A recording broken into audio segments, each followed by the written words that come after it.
You've had a long day. Yes, I stopped to see Uncle Matt on the way back. No. Dinner's ready whenever you are. I'm not really very hungry, if you don't mind. I think I'll grab a sandwich later on. Well, how about keeping us company while we eat? I have something I want to discuss with both you and your mother. Oh, all right.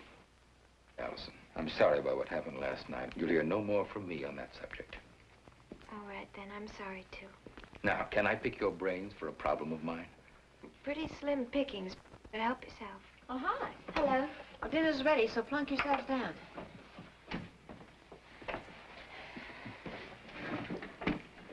I suppose you heard about Uncle Matt, huh? Yes. I'm glad he told you himself. Town won't be the same without him, huh? I was thinking about that when I was walking home. I was feeling all sad and weepy and sorry for myself. And then suddenly I got a picture of Uncle Matt, and he was saying, "Allison, be happy for me." And then I realized I was being selfish. Perhaps we shouldn't let him know how much we're going to miss him.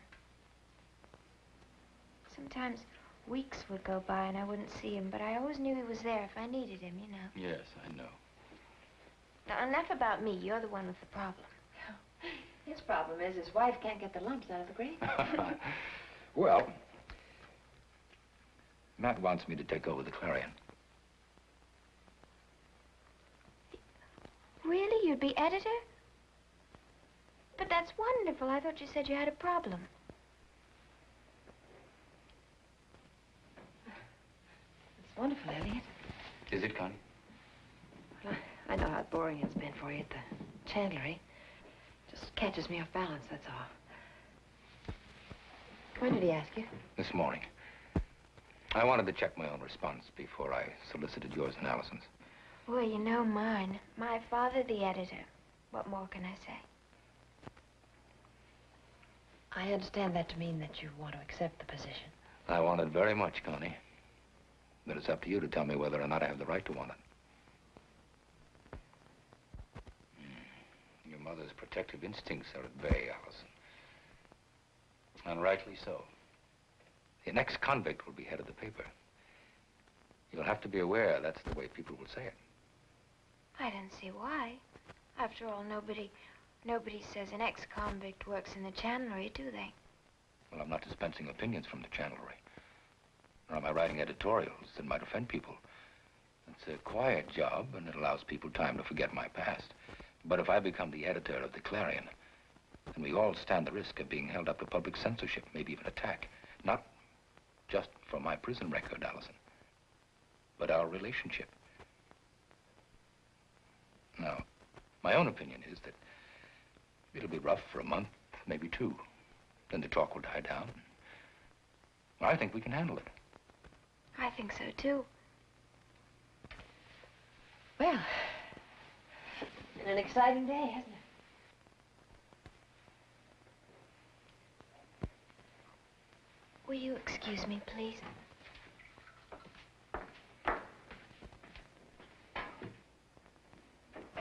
Connie, sit down.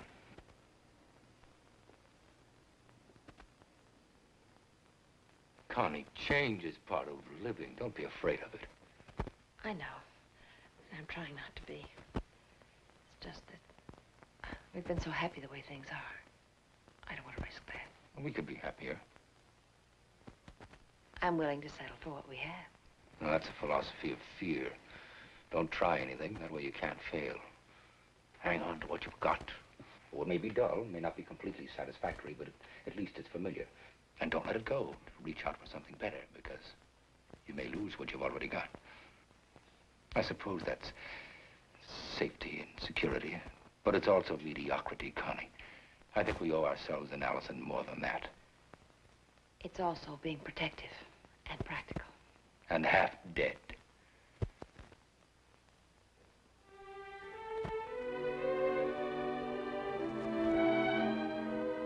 You're right. And I'm with you.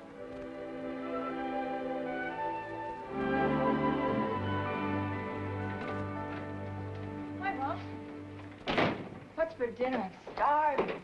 Oh, good evening. Look, I bought myself a present. You sound pretty happy. Yeah, it's 'cause I am. Come here. shelf. All the girls are wearing them now. Very pretty. What's the occasion? Oh, no occasion. I'm just being good to myself. Needs more salt, but it's good. I cooked it as a special surprise to cheer you up. Well, don't think I don't appreciate it. I'll be out in a second. For days now, your head's been hanging down below your knees, and now all of a sudden you're in cloud nine. What gives?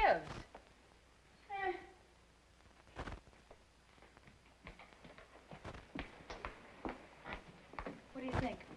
I like it. Did you hear what I said? What brought about the change? Well, I don't know. Guess I'm just a changeable adolescent. Well, maybe I better dig up that old behavior book I tried to read when you were a baby. I guess I could still learn a few things.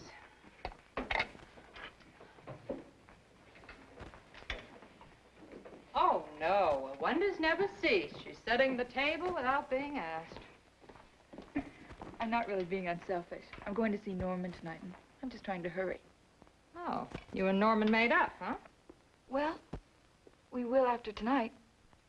Well, that's nice. I worry myself sick over it, and she treats it like nothing. That'll teach you not to worry. I'm sorry I've been such a pest lately. Well, what was wrong in the first place, and what changed it? Or who? Come on, Mom, sit down. Your stew's getting cold.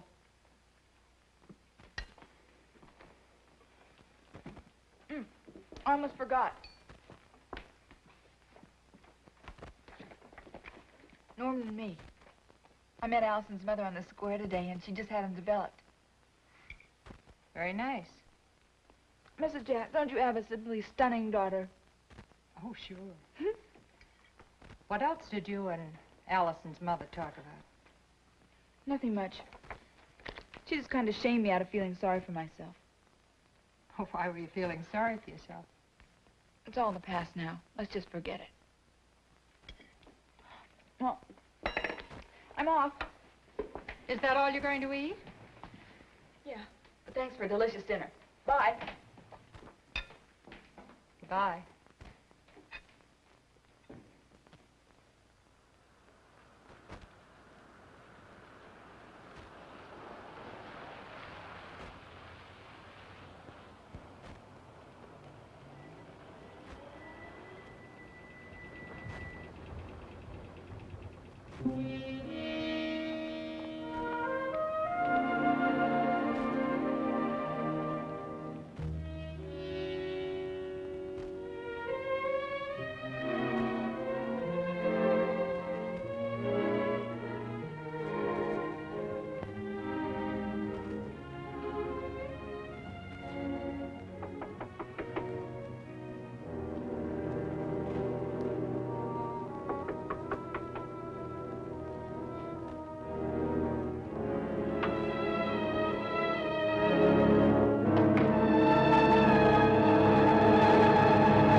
Preview from the continuing story of Peyton Place.